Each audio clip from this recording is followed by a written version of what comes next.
Thank you so much for joining us today. Mr. Rajan, Mr. Pitroda, thank you so much for taking the time out to be with us here this evening. This is the annual India Town Hall of the National Indian Students and Alumni Union UK. For those of you who don't know about us, we are the pan-national body set up in 2012, which looks after students and alumni of Indian origin in the UK and young professionals. Amongst the very many things we do to help support our students here, we also fought a very long and hard battle for the post-study work visa, which of course has returned since our campaigning alongside a number of other individuals, including Lord Villamoria, who has joined us here. Thank you so much for joining us. We launched the annual India Town Hall called Perspective last year. We called it Perspective for a very simple reason, which is that in today's times with technology in particular, it seems to have become very difficult to have a conversation without getting labeled a bhakt, or without getting labeled an aptad, or a liptad, or a pseudo-secular, or various maligning terms. We live in the world's oldest democracy, right? And we are talking about the world's largest democracy. So we felt the least we can do as responsible citizens is to help facilitate a conversation that can touch upon difficult topics, a conversation that can touch upon topics that you might not necessarily feel very comfortable with, but a conversation that allows us as responsible citizens who have a duty to hold our elected officials to account to be well informed. I can make up my own mind, you can make up your own mind, but you need to be informed the right way.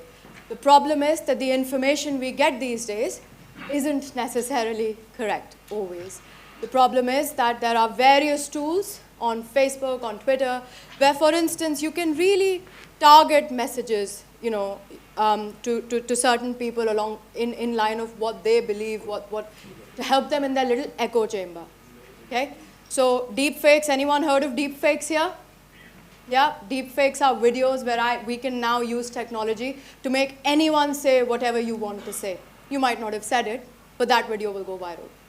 That's the sort of challenge we are faced with in today's times, where artificial intelligence, machine learning, and technology and a lot of innovation is being used for good. But equally, there is a lot of propaganda. There is a lot of false information deliberately being spread, often subconsciously, not deliberately as well, because you don't know any better. So we thought, why not start a focused conversation which takes place every year, where we bring eminent intellectuals such as Dr. Rajan, and can I have a round of applause, please, to welcome him?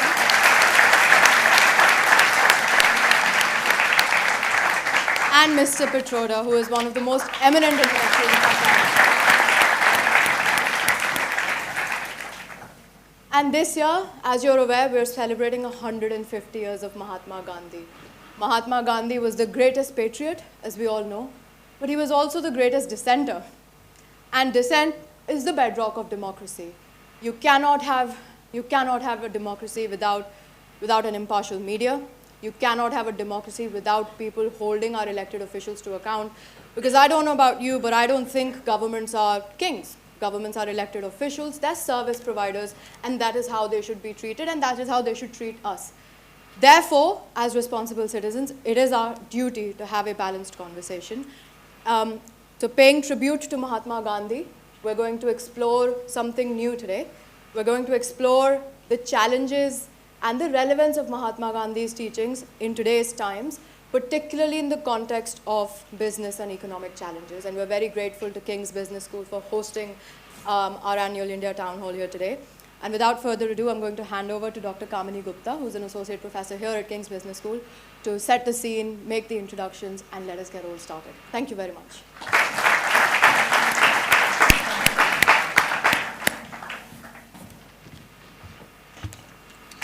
Thank you very much, Sanam, for the introduction and for facilitating today's event. I'm very grateful, and so is King's College London and King's Business School.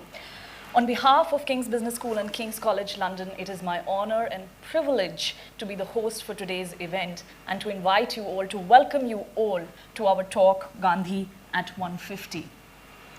We ignore Gandhi at our own peril, Martin Luther King Jr. said. And indeed, Gandhi has inspired, through his principles of nonviolence, many, many people around the world. But one of the qualities of Gandhi that I find most inspiring was his approach to criticism and openness to learning, both virtues that a university like King's hopes to embody and instill in its students. Globally, in today's political era, we see a disdain for criticism, where the very act of criticizing is labeled as either morally wrong or intellectually dishonest. This is a far cry from Gandhi, who often engaged in a public contemplation of his philosophy's criticisms and was amenable to changing his mind when new information was presented to him. He always maintained that it was not consistency of opinion, but rather a constant search for truth that was important. In one telling example, Gandhi received a lot of criticism for his support to the head of a municipality corporation who ordered the killing of 60 stray and rabid dogs. In response to this, Gandhi penned a series of articles reflecting on these criticisms, thinking about them, thinking about his own approach and thoughts on that. And he publicly redefined his position at the end of it. Such open engagement to criticism is as relevant now as it was when Gandhi was fighting colonial opposition, when the stakes to being wrong were perhaps even higher. Thus, let us all remember that no one, not even Gandhi, is beyond reproach or criticism. Which brings me to my second point. Some of Gandhi's philosophies, especially those related to economic self-sufficiency at a village level, are criticized and are certainly debatable, and we should not shy away from that. But Gandhi did not promote rejection of modernity for the sake of it. Instead, what he really aimed for was inclusive growth, and to ensure that the hundreds of thousands of villages of India were not bypassed by economic prosperity in other areas.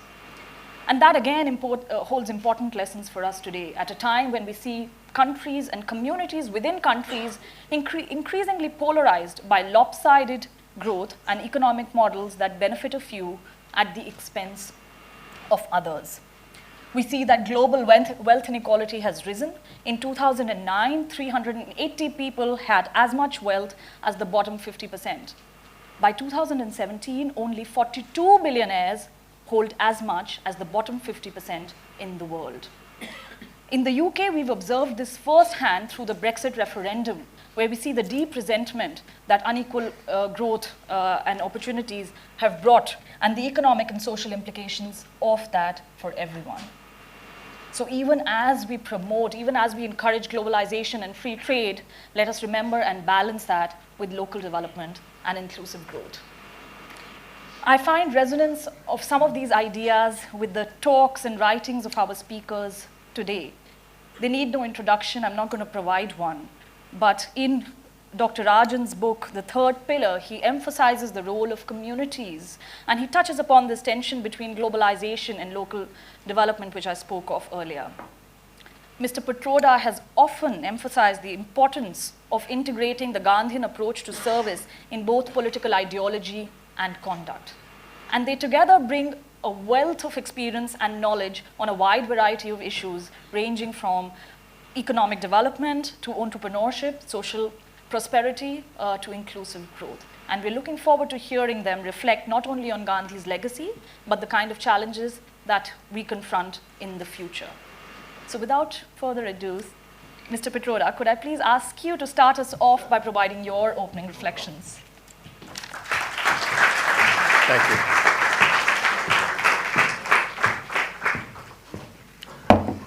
Thank you.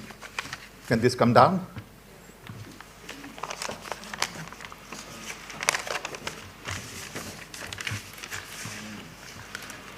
Well, I don't see my friends. That's okay. That's good. Thank you. Friends, good afternoon. It is indeed a special privilege and honor for me to be here at King's College, especially with Raghu and others. I want to thank organizers for the opportunity. And I want to talk about relevance of Gandhi in terms of what's been happening in the world and especially in India today. I believe Gandhi is more relevant today than ever before in the history. Gandhi is more relevant today because the world is essentially at crossroads. We are at crossroads because of connectivity. I have spent now about 54 years working on telecom and connectivity. And the connectivity in terms of content, context, is really changing everything around us. I don't think we really understand the power of connectivity. We still use connectivity to do the same things we have been doing in the past, as opposed to trying to do things we have never done before. Because of this change, we are at crossroads.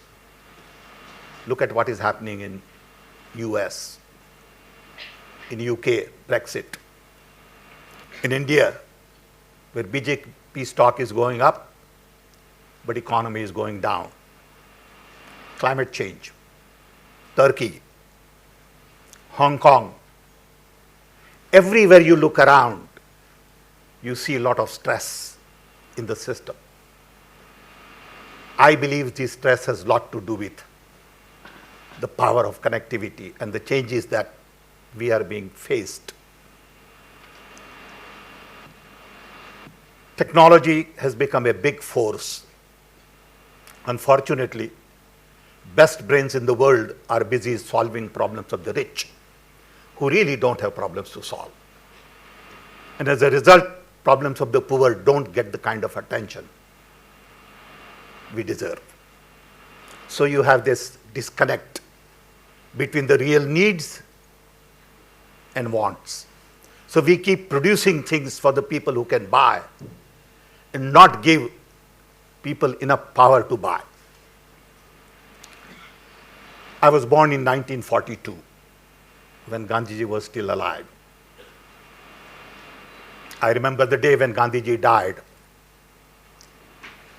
We all had to take a bath in our family because my parents came from Gujarat to Orissa, and the only connection they had with Gujarat in those days was Gandhiji and Sardar Patel. In this poor family, my father was 4th grade educated.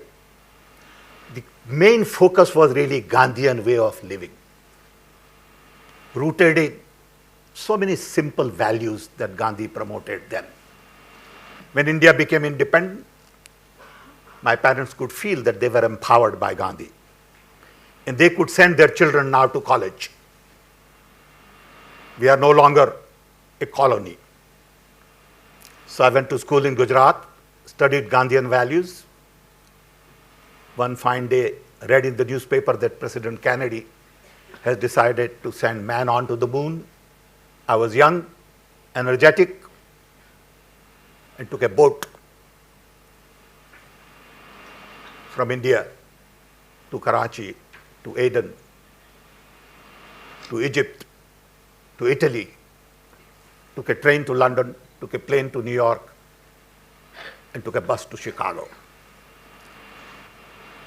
And learned a great deal, and I have seen the differences in both sides of the ocean. Indian democracy, US productivity, efficiency. And I feel that there are lessons to learn from both sides. I worry about India today because my thinking based on Gandhian values tell me that ultimately Gandhi means to me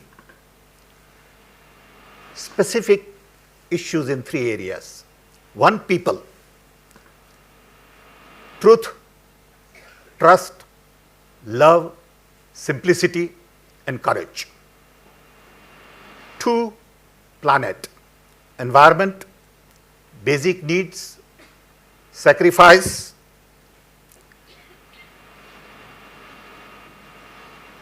sort of concern for service, and bottom-up development. Today, I see everywhere top-down development. Decentralization is the key going forward.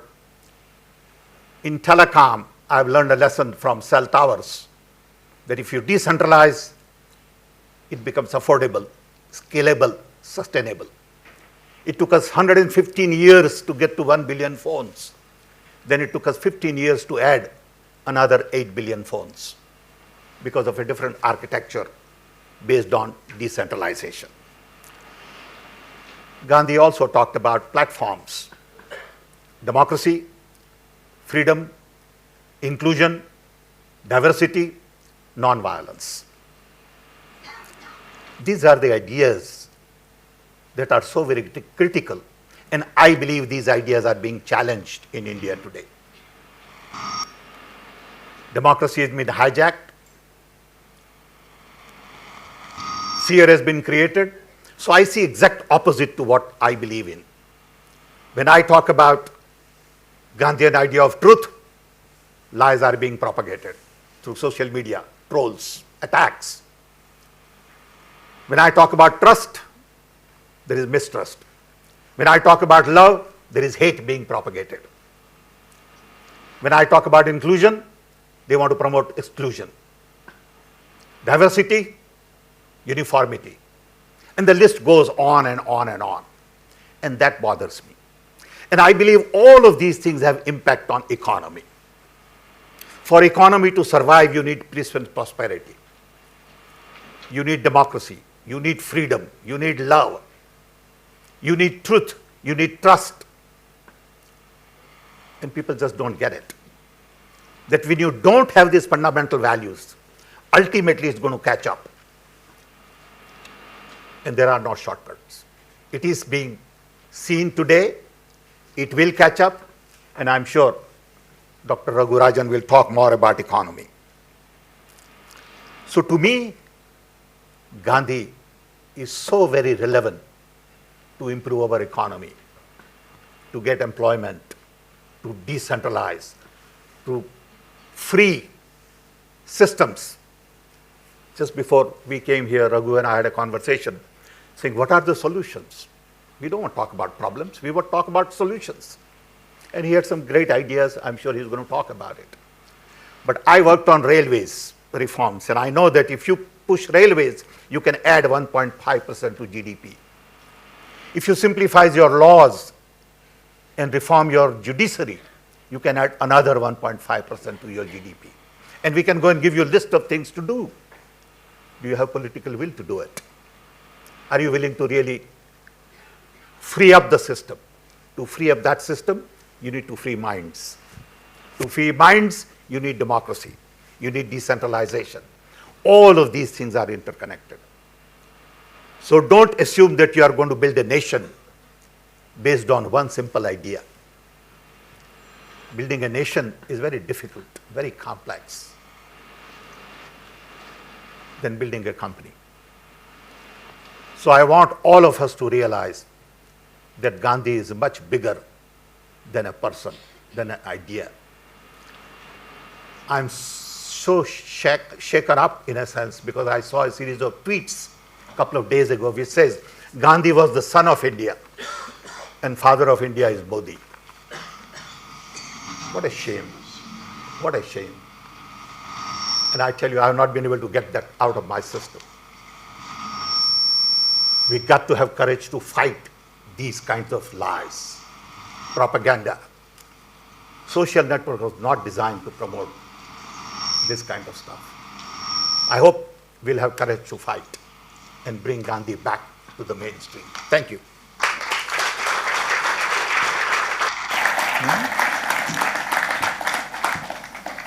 Dr. Rajan.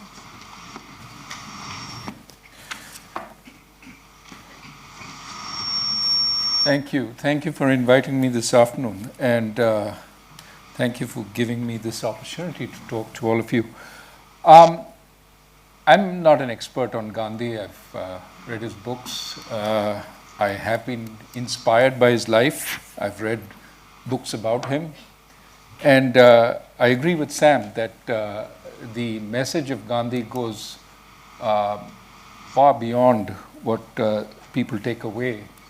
And it's a message which is still very vibrant, very important for today, especially in his emphasis that the answers come through dialogue, through respect and tolerance for one another, and that India is too diverse a nation to have one theme, one idea.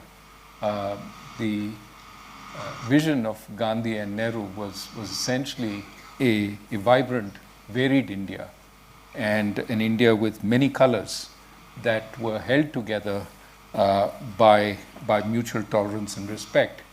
And I think that's important to remember.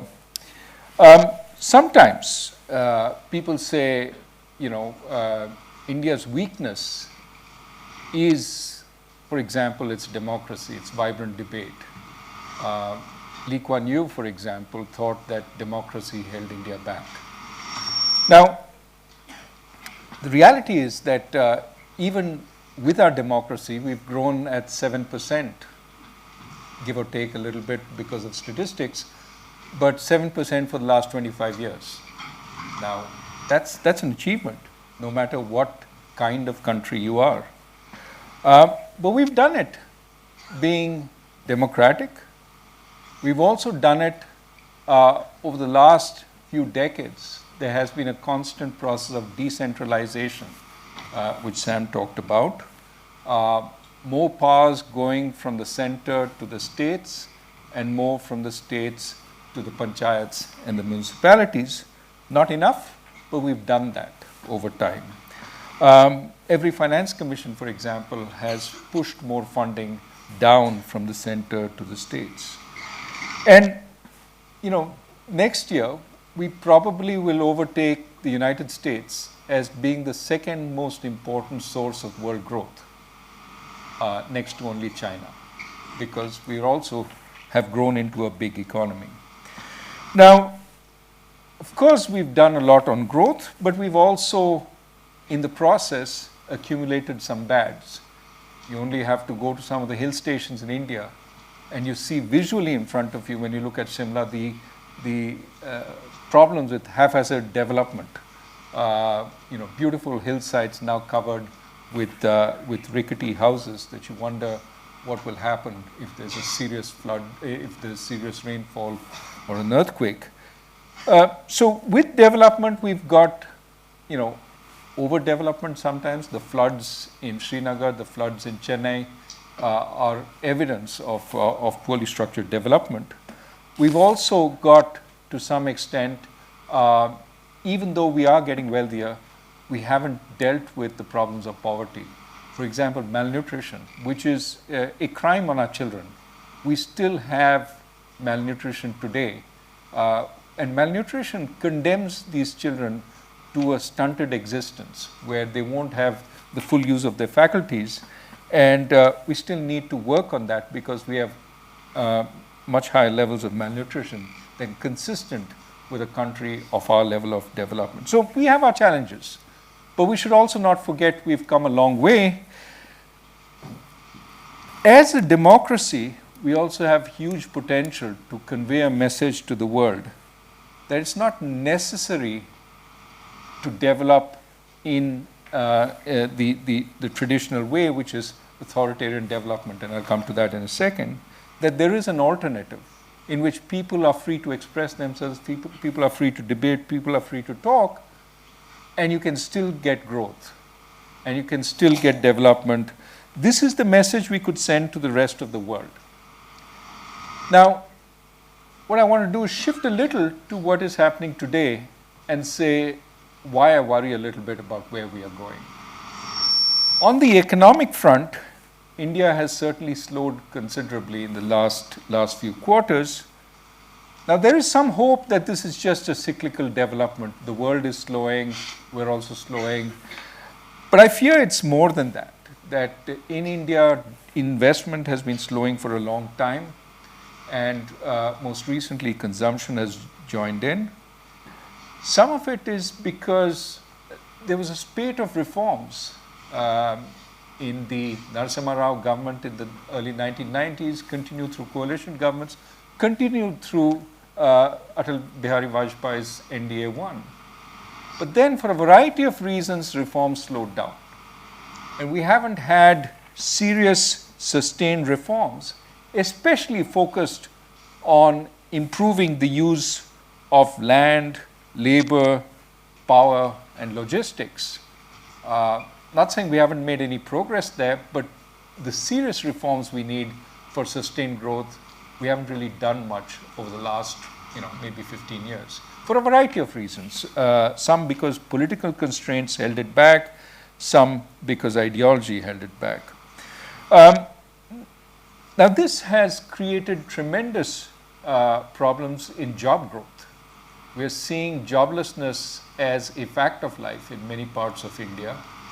And, for a while, youth are willing to accept that. But at some point, people are going to rise up and say, what's in it for us?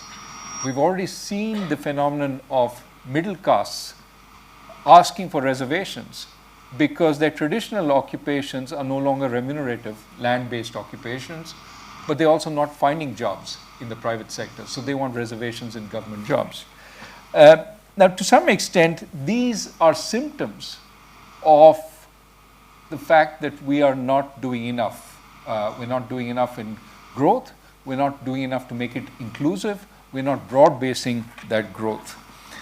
Now, in this environment, we have a government which certainly has a particular way of governing. It is much more centralized than certainly the previous two governments, the UPA 1 and UPA 2, but even perhaps more centralized than NDA 1. And it's both centralizing in practical terms, in the sense that a lot of decisions are made in the Prime Minister's office and not outside by the ministers.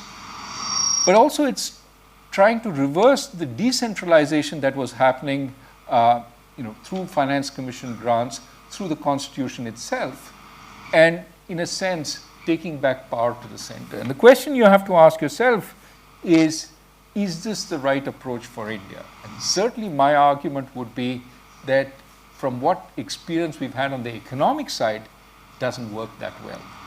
Politically, it might work in furthering the aims of the government, but economically it hasn't worked well so far, because to some extent decision making has become paralyzed despite the political power of this government.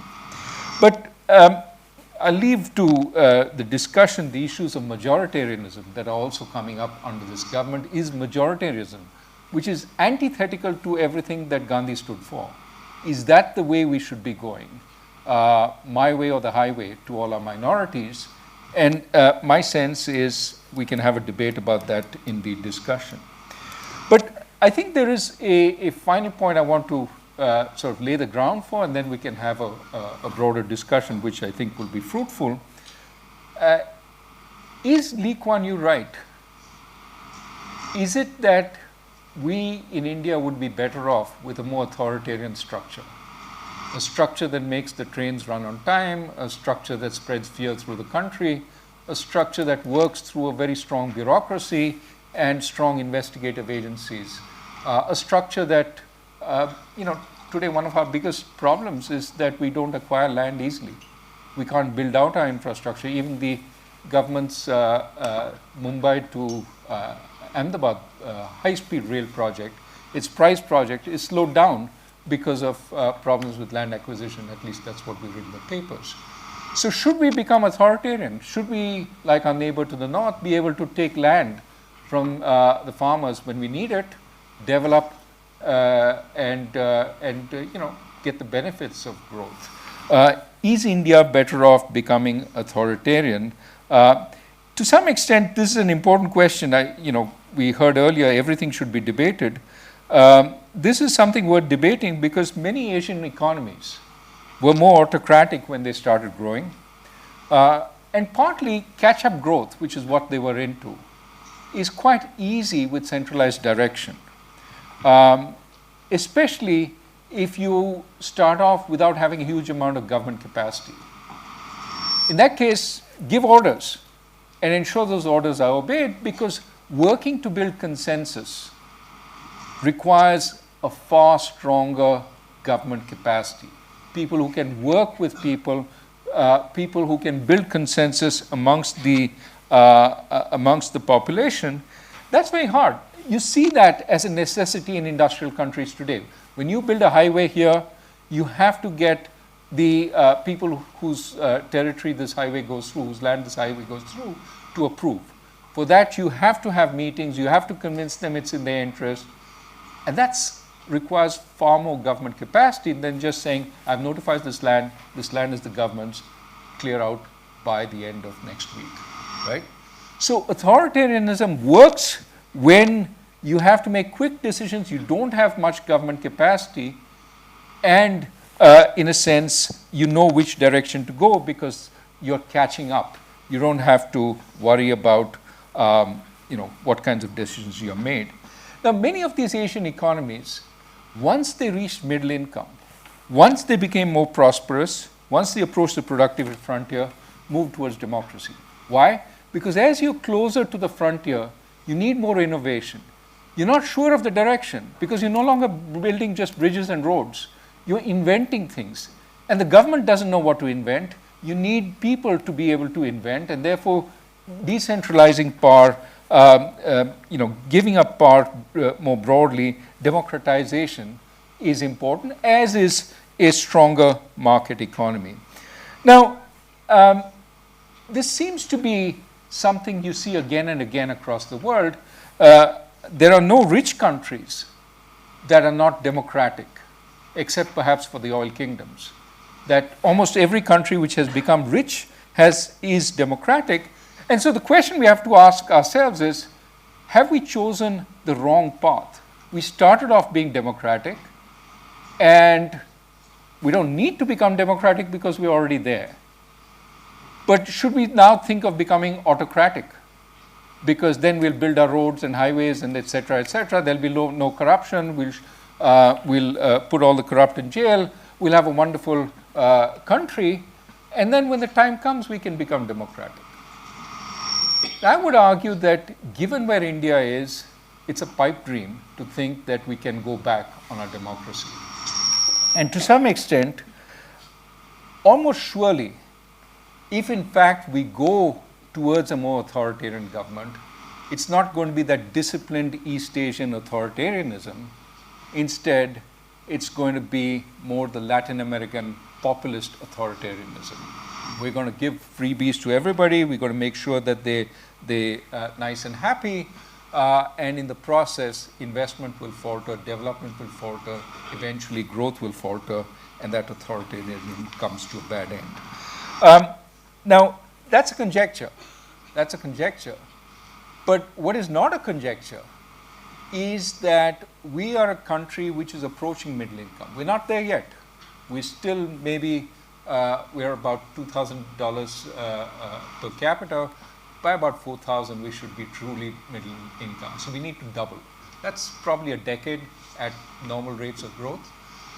Now, once we get there, moving forward from there, our democracy will be a great strength because we will have to debate, we will have to have ideas, we'll have to innovate, we'll have to challenge. But I would argue also that from here to there, even while we may not be able to build roads, even though we may not be able to build bridges as effectively as our neighbor to the north, we can certainly have more vibrant universities. We can certainly have a more vibrant cultural environment.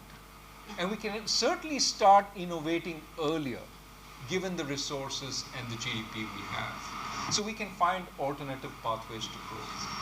So if we can't go back to that system, and we do need this system going forward, why not make the best use of it? And the best use of it is expanding everything we do well. Our debating, our arguments, our knowledge creation in the new universities. And for that, I would argue authoritarianism is the worst possible direction. We need to encourage the kinds of debates we've always had. We need to encourage institutions like JNU, which produced our latest Nobel Prize winner. We need to create an environment in India where, in fact, we can have an advantage in the service economy, which we already have some foothold over. So I would argue going back to the old style of development, the Asian model, is probably not something that we will do well, given where we are. But let us invent a new model for ourselves, a model of growth which relies on our strengths, relies on our democracy, and feeds it. And even if Lee Kuan Yew is right, which I don't believe so, that democracy is an impediment to growth, it is an impediment which we cherish and we want. And that once we reach middle income, in fact, it will become an accelerator to growth. So let's strengthen our democracy, and I think that is something that Gandhi would very much believe in. Perhaps time for a discussion.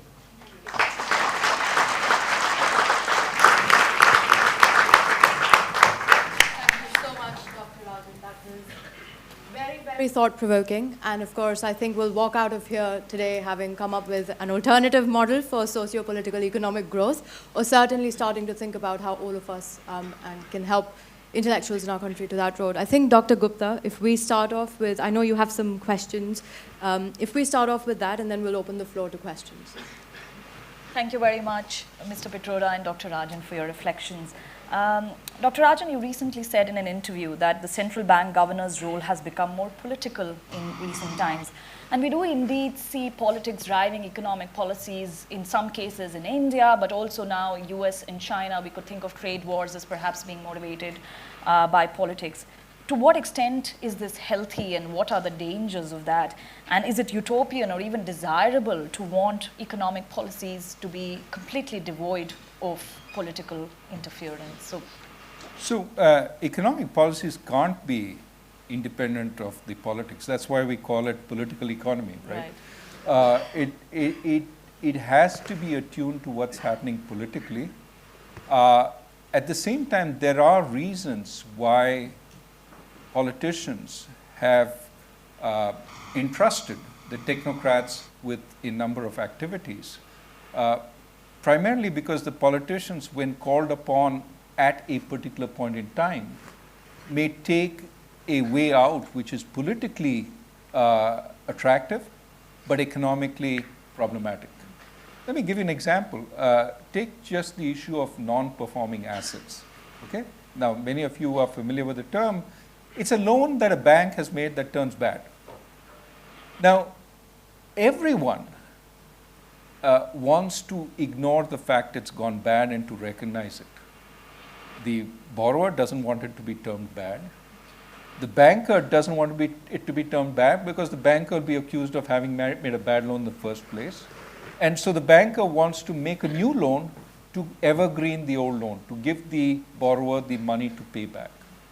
What about the politician? Politician doesn't want it to be recognized because it's, the politician has to put more capital into the banks if it's state-owned banks. So nobody really wants to recognize this. The problem, of course, is these bad loans don't get good magically. That sort of miracle which turns them from good to bad doesn't happen. What happens is they grow bigger and bigger and worse and worse. So what is a 10 rupee loan which is bad becomes a 100 rupee loan which is bad. And now it becomes even more important to suppress it because, and when it finally comes out, when you can't suppress it any longer, it's a big hit to the budget, Yep. It's a big hit to the government, it's a big hit to the bank, and you get essentially paralysis. Better that it be recognized early. The only person who has an incentive to do that is a technocrat who really doesn't care about being elected, but who's entrusted with the job of ensuring that those bad loans are revealed. That's why it sometimes makes sense to separate the technocracy from the politics. The strong political government always wants to keep intervening. In the long run, this is bad when it intervenes in areas where it really should keep out.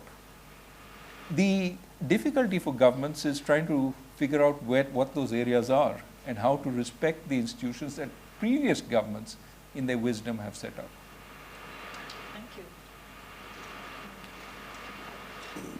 Are we ready for questions then? Can I see some hands, please? Gentleman in the front. Can we hand a mic, please, to the gentleman in the front? Yeah.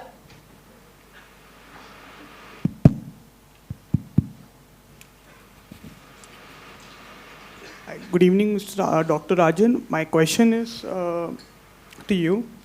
Indian banks are being monitored and governed by the RBI, including the cooperative banks. What are the steps which have been taken, the steps which have been failed to be taken to prevent the dispersal of loans given to companies with poor financials, which has led to the diversion of the bank's money and the fraudulence which has occurred due to the letter of credit which have been issued by the bank during your term of office, in office, like 2013 to 16? Well, I don't think you need to point to my term. This is a constant problem. It has happened over various terms. So it is a structural problem in India that in the cooperative sector, we have a whole set of banks which the ideal is a good one, that we want localized institutions that can lend locally and fulfill the needs of particular communities. The problem is many of them have fairly strong political affiliations, and some of the loans are not made on a commercial basis, but often on either political or non-commercial basis, as you talked about, some letters of credit and so on. Now, over time, we have the regulator has tried to make these more responsible and brought more transparency to these institutions. It is still very much work in progress, as you can see with this phenomenon of cooperative banks collapsing has been a regular one over India's entire sort of history. So don't say 13 to 16. But it's a problem because tackling it requires enormous political will and requires the political parties to cooperate with the regulator. We closed down, for example, 6 cooperatives. We said these guys will not be allowed to even open up again because they've destroyed value. The state government came in, said we're going to put more capital into these guys, start them up again. I said you're not going to start them with the same board of directors. No way you're going to start them with the same board because these are the guys who collapsed it. The problem is these are political parties who own these cooperatives, and they want to make sure that it stays within their camp. They were finally funded against my but fortunately with new boards. But that was a small battle. We have thousands of cooperatives, and it is a problem that needs to be resolved because it deeply now. Some people may say, well, how big is the loss here relative to the loss, say, in the other sector or something else? The problem is we need to clean up the financial system across the board.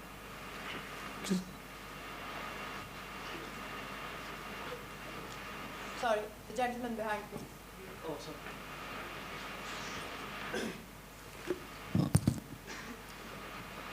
Yeah, please go ahead. Yeah, thank you for sharing your views, Pitroda sir and Rajan sir. My question is regarding the IBC insolvency bankruptcy law that came in 2016, late 2016. And it has not really gone the way we would have expected, maybe. Everyone's talking about it. But I wanted to hear your views on, is it the intervention from the government that is making it the way it is?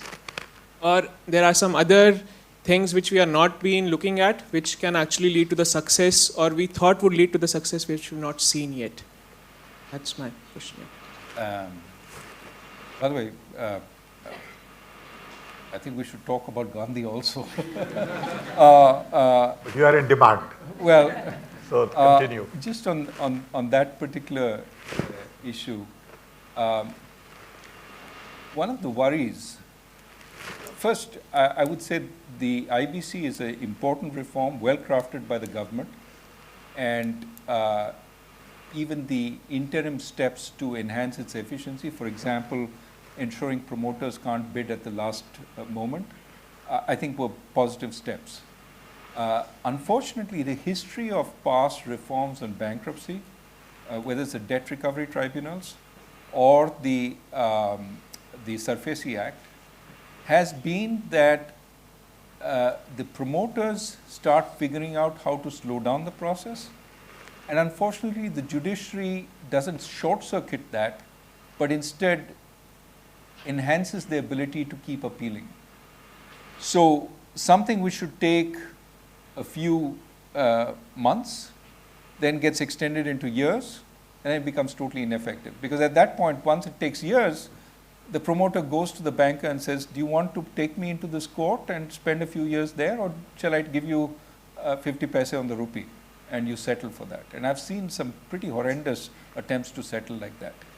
If we don't have a serious debt recovery process, right, then debt becomes a joke in India. It's essentially equity. It's equity with a cap, because the banker takes the downside, doesn't get any of the upside. And that's what my friend Arvind Subramaniam calls riskless capitalism. You can't have that. We were moving away from that. I think it is important that the judiciary introspect and ask why every one of these reforms is being thwarted. Isn't there a principle of natural justice by which the taxpayer, his or her money, is also important? It's not just the rights of the promoter. How do we make sure that a system works? The problem is, every time we then bring in a more draconian system, which essentially pummels the small and medium-sized guy, but the big guy figures out how to get around it. We can't keep doing that. So it is important that we have a limit on the appeals, we have a limit on the intervention, and that, hopefully these are teething problems. But it may well be we are now into the era of not 270-day resolution, but multiple year resolution, in which case it's a failure. And we need to rethink again. But I think it's important that we have introspection on all sides. Dr. Rajan, I have a question on that note. So whether it's the judiciary, whether it's our ability to implement reforms in India, which you spoke of in your keynote as well, where are we stuck? So demonetization, many would argue, either way, there's strong critics, there's strong supporters, but I think I'll appreciate your views on demonetization. GST, we have spoken about the fact that it wasn't really best implemented. And actually, is there a problem with us implementing our ideas and our policies in India because of the sheer scale of the country? And therefore, coming to your point about authoritarianism, is that for a temporary period the time? You said, actually, no, we have to go back to democracy, we have to strengthen democracy. How in a country as complex as India do you implement reforms on such a massive scale? And we'd appreciate your views on that. Chinese have a term, crossing the river by feeling the stones. That means you take one step at a time to cross a river. They have a big country, bigger than ours, right? And the question is, what are they doing right that we're not? And I think one of the things they do is experiment to see what the consequences will be, figure out what the consequences are, and then roll out more widely. We need to do that. What instead we do is theorize. I'm being very, very sort of a little too categorical. Obviously, we do experiment and all that. But some of these big projects, GST for example, we had an idea of how it would work, and then we implemented and found all the problems. Now, perhaps we should have started in some other way to just see what the teething would be, maybe run a parallel thing without any implications for revenues until we knew that system worked, then move people over to that. I mean, there are different ways. You could have run it in small pilots before rolling it out. I don't think authoritarian decision making is really good for India because without inputs, we can get, I believe demonetization did an enormous amount of economic damage. Whether it did some political good, I leave that to others. But economic damage, partly because it was conceptualized in one place, and partly because it was rolled out in fact, you couldn't experiment with demonetization because of the nature of the beast. But I think this we can do better. Now, it would help if we improve the quality of our bureaucracy. We have some very good people, but often capacity is missing, sometimes because we have too few bureaucrats. People think we have a lot of bureaucrats. We actually have a small number relative to our population. we have too few to roll out some of the projects that we have. But I don't think it's beyond our capacity. And I don't think the need is for more authoritarianism. I think the need is for more sensible planning. And Mr. Pitroda, during your time when you were advisor to Prime Ministers of India, we had the telecom revolution in India, which really brought mobile connectivity, phone connectivity to every corner of India and transformed us, set us on that path of transformation. What was different during that time? What did you do? Was it what Dr. Rajan was articulating? Is it implementation, test runs? Tell us more about that. First of all, we had political will. Indira Gandhi agreed that she is going to back this up. When I gave her a presentation in 1980 and told her that IT and telecom will change the face of India, she understood that phrase and she said, okay, let's do it. So political will from her, then that was passed on to Rajiv Gandhi, gave us the autonomy, flexibility, freedom that we needed. Two, we had domain expertise. We had a lot of talented people. We had a lot of young talent that we could mold. But then we had to shield ourselves from the government bureaucracy. So we set up a telecom commission, but bureaucracy wouldn't allow us to work. So I still remember the day I had to go to Rajiv and said, look, Rajiv, I got to take the job as a secretary, telecom. Bureaucracy said it cannot be done because you are already a minister. You cannot have two titles. You cannot be a minister and still be a secretary. I said, scrap the minister, I want to be a secretary. So you needed someone with domain expertise to bite the bullet and stay there for a while. If they can fire you in 12 months, you're finished. So you got to have a first political will, then domain expertise, then a staying power in the system that is constantly attacking you, that wants to fight you, that don't want you to succeed because there are a lot of vested interests. Import lobby. I mean, we had cases when President of Siemens came to India and tried to convince Rajiv Gandhi that we should scrap what we were doing. And I had to pick up phone and call Rajiv and said, you are not going to do that. So you need that kind of combination. So when someone like him speaks on finance, Prime Minister or Minister has to listen. Okay, and say, look, this is not good, guys. I won't let you do it. It is that combination of domain expertise, political will, willingness to listen is what you need. Today, people think they have all the answers. They have no clue. I know in telecom, look, BSNL was the 7th largest telecom company in the world in 2010, not too long ago, or 2008. Okay. 7th largest telecom company in the world, today it is bankrupt. Why is it bankrupt? Mismanagement, government interference, bunch of guys who don't know what they're talking about. Okay. And you have allowed them to do that. So, I mean, I can go and give you a list of things like this. Railway modernization. We put together an entire plan on railway modernization. Minister of Railway worked with us, agreed, and he goes and makes an announcement, Dinesh Trivedi, that we are going to cut down a little bit of prices on ticket. What happened? Mahatma Gandhi decided to fire him. Political interference. No political will for railway reforms. And everything got on backtrack. So there are lots of examples like that. It's unfortunate. I have to just add that, when you were at CDOT, yeah. One of the prized sort of jobs for people leaving IIT was to work in CDOT because Absolutely. you gave them the freedom to innovate. Absolutely. And they felt, a lot of my friends, really smart guys, gave up Good guys. scholarships. Absolutely. Went to work for them. We had 500 engineers, mostly from IITs, IIM guys. And I remember Nandan Nilekani came and said, look, if Infosys doesn't work, will you hire me? Infosys had 5 people then, total staff. Wipro had 8 people. Jack Welch, as chairman of GE, was coming to India. Wanted to meet Rajiv Gandhi. Rajiv had no time, so Rajiv said, Sam, can you handle him?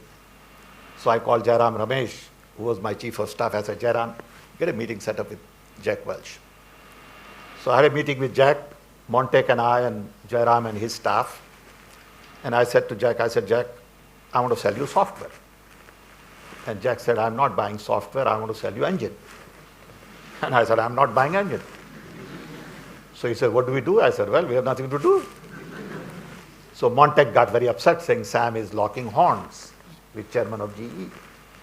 After about 60 seconds, Jack said, okay, tell me what you want. So we gave him a presentation on software, and I said, Jack, I want $10 million order from you. He agreed. Send a team to visit Bangalore. I get a call from London saying we don't have an office. What do we do? I said, take them to Taj Mahal Hotel. Meet them in a lobby. Don't tell them you don't have office. When we got the order from GE, I picked up phone and called IBM, Motorola, TI. That's how we started software industry. Nobody knows. Nobody understands, a bunch of clowns. Okay? But that's what happens, guys.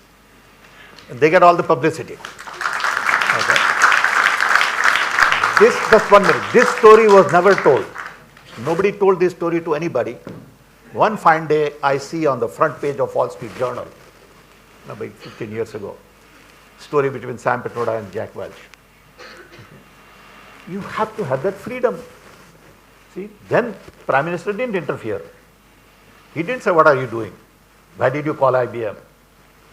Why did you call Motorola? That ability to do things, democratization, decentralization, flexibility, innovation is so very important. You know what this government did? As soon as they came to power, the first thing they did is they scrapped National Innovation Council. I was the chairman. I went to the government. I went to PM's office. I talked to PM also. He's a friend personally. So I went to PM's office. I said, look, don't scrap Innovation Council. We'll find somebody else to do it. I don't have to be there.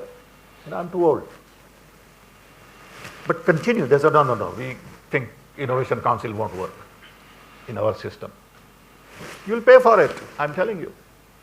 It's a nation of 1.2 billion with lots of diversity, different ideas. You got to respect everybody. You got to love everybody. And I am very worried at my age. Believe me. All the stuff that we work for 50 years, I see being challenged, going down the drain because of some crazy idea. And they are being celebrated. And they are supposed to be heroes and great and wonderful. And, and I'm sitting there and watching and saying, what the hell is going on? Am I really stupid? Maybe I am. And I worry. Believe me, I worry a lot about India. I wish I could explain to you how much I worry.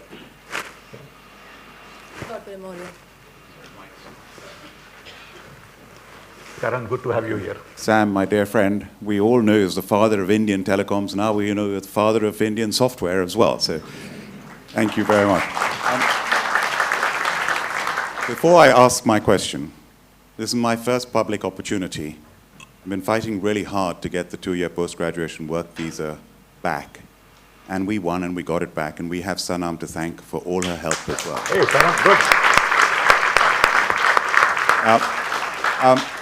Dr. Rajan, I'm not sure if you're aware that just a few hundred yards away from here, the LSC, a new building, was opened by the Queen 2 months after the financial crisis in 2008, November. And she asked the professors there, why didn't any of you spot the crash coming? And today I was in a speech in Birmingham, I said one person did spot the crash coming, and that was Dr. Rajan. Could you tell us, in your own words, how you predict this to come so that we can all learn and maybe try and predict the next crisis? And linked to that, Sam mentioned Brexit. What are your views on Brexit and where it's going? This was going to come. Well, actually, the person she asked the question of was Luis Garicano, who was a PhD student at Chicago when I was there, a very fine professor at LSE. So what made me worried then, and do I know anything about what's going to happen in the future? Well, first, what made me worried then was that I mean, cut a long story short, I saw banks showing a lot of profit and very little risk. And as a finance guy, you know, the only mantra which works in finance is there's no such thing as a free lunch. How are they making so much money while showing so little risk? And when you think about it, then you realize that what they're doing is effectively selling insurance. That's the way to make money without seemingly taking on risk. Think about an insurance company selling catastrophe insurance. Makes a lot of money. Steady profit every year until the catastrophe hits. That's when it pays out. This is what they were doing, taking deep out of the money insurance contracts, which they hoped would never be called. But if a crisis hit, they would suffer big losses, right? So that's sort of my thought, and then I went into what they were doing, and a lot of what they were doing was precisely that, writing guarantees against really bad events. And as the events started emerging, they got called. There are various ways you can do that. One is explicitly writing those guarantees against various AAA-rated securities. That's what AIG did. But you can also do it in other ways. For example, you offer lines of credit which are callable when bad stuff happens, and then you get a lot of exposure to the rotten stuff at that point. And you get a fat, nice premium in good times, which then you lose at bad times. Now, the problem is once you see something like this and you're lucky enough to be right, not that I wanted the financial crisis to happen, people think you can do it again. That's the danger. What am I worried about today? I don't, the excesses aren't in the same places. They always find new places to emerge in. And as a result, anybody would be silly to say we're confident it's not going to happen, because in a long period of sustained, easy financial conditions, the natural propensity of industry is to take risk, of the financial industry. And it comes in different ways. One could argue that, first there's been a leveraging up of the industrial sector, certainly in the US, but there's also become there's a lot of dependence on liquidity. And if that liquidity vanishes, some of the trading schemes that look very easy today will become very, very problematic. We haven't seen that because central banks have continued supplying liquidity. At some point when they stop, we will see what happens. But for the moment, I think we're safe because they're still pumping in a huge amount of liquidity. Brexit, I don't have a strong view. I mean, you've heard every which way on that particular question. I will say to the point of, to some extent that cry, take back control, is not just about taking back control from Brussels to London. It's taking back control from London to the localities, Northern England, etc., which are, and this goes back to the point that Sam made about decentralization, that increasingly the world, which is buffeted by these various other forces, feels that it has very little ability to respond because so much is determined elsewhere, not locally. And so people are asking to take back some of the power so that they can do something about it. And we've got, and in a sense, this also reflects the anger against the elite, because the elite have taken away power, because they say, trust us, we know what to do. Well, I think some decentralization may not be a bad thing, even if people make mistakes. At least it's their mistakes, and they learn from it, and they feel empowered about doing something about it. Can I just add something to what he said? Can I take 1 minute? Yes, sure. You know what Raghu is saying in a different way is that the existing model is geared more towards exploitation. And the new models are designed for empowerment. And telecom is a great example. I go back to telecom because I understand that a little bit. Today, in telecom, we could reduce costs substantially only because of decentralization. When I started my telecom journey in 1965, we used to design huge, big telephone switching systems, 100,000 lines, number 5 ESS and all that. Now we design smallest little antenna and micro cells. Each cell is a community by itself. You empower that community, you are done. But nobody wants to do that. They are afraid that if I empower that community, I lose control. Then I can't exploit. I don't think we will have option.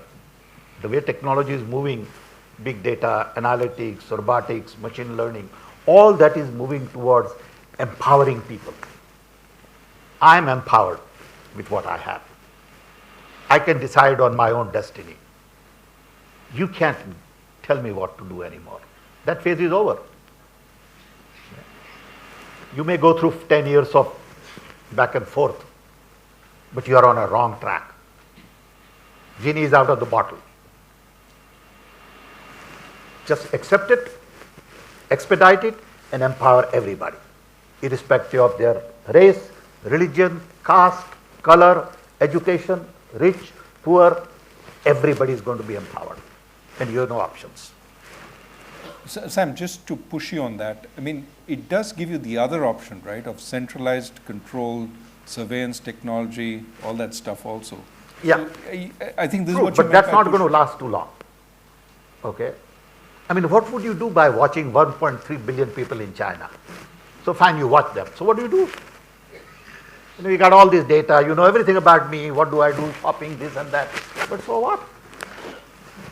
I mean, they think I'm going to buy a shoe, but I'm not going to buy a shoe. Yeah, so I think it's a little bit of too much. Okay? So in China, they are trying to sort of control so much data on people. Fine, you'll get 20, 30 guys who are crooks, monitor them. But assume that on an average, everybody is good. Assume that there is no need to monitor you and me, as an example. Okay? Presuming we're good. I know that much. Okay? I know that much. But the point is, I think these guys are going too far on AI and robotics and all, machine learning. Okay? So, fine. You know, I have nothing to hide. You monitor it, fine, monitor it. Information technology brings about openness, accessibility, connectivity, networking, democratization, decentralization. Nothing you can do. Girl in the middle, please. So we have time for one quick question.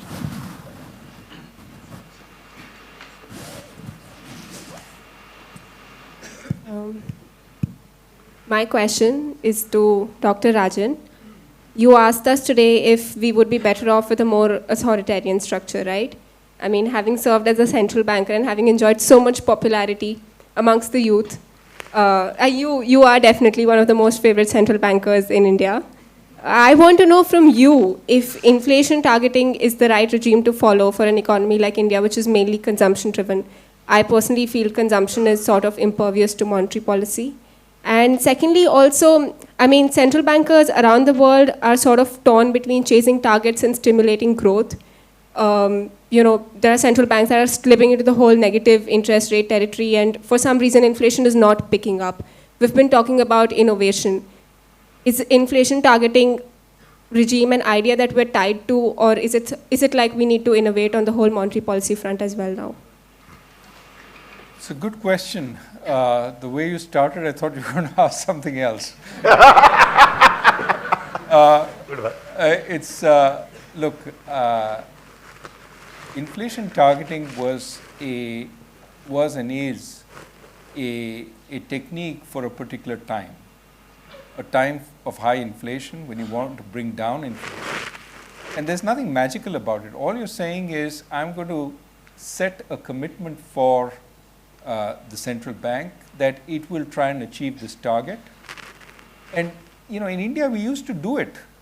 People sort of think inflation targeting is a new thing. No, the RBI used to say 5%. But nothing was formal about it, nothing was structured about it, and it wasn't even 5% was WPI or CPI, we weren't quite sure. What we did was formalize that process, and it had exactly what we intended it to have, which is bring down inflation. Now, was the central bank the only factor? No, obviously not. Other factors, the government did a lot on the food side to bring down food inflation. There was, oil prices came down. There are a lot of other factors, but the fact that India has had low inflation now for a sustained period of time is in no small part to that particular innovation. Now, inflation targeting proves less good at the other problem, which is to push up inflation. We know how to bring down inflation, but it's much harder to push up inflation. And that's the problem the industrial countries have been grappling with. Now, does that mean you change targets? I am very skeptical that changing the target to something like average targeting or price level targeting, something like that is going to make a magical difference to the level of inflation. I